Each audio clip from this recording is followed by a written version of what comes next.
In San Francisco, a group of volunteers is doing their part to make their community a little safer. KRON 4's John Fenoglio caught up with them in the Tenderloin and shows us how their presence is making a difference in one of the city's toughest neighborhoods.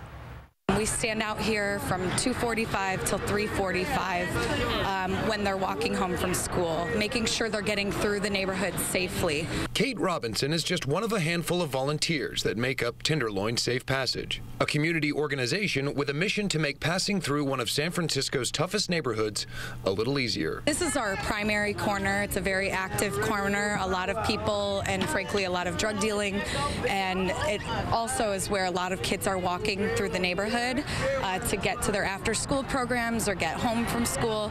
These volunteers cover roughly 11 square blocks, 34 street corners, and they tell all of the children they come into contact with that if they feel scared or unsafe, to simply look for one of these yellow paths.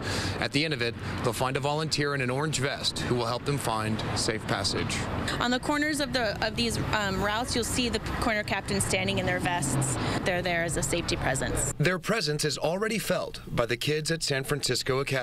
They protect us. When I walk to PE and recess, it's like people are loud and yelling at kids and it's just scary, like how are we supposed to get through this? They get through it with a little help from their friends in orange. In San Francisco, John Fenoglio, KRON 4 News.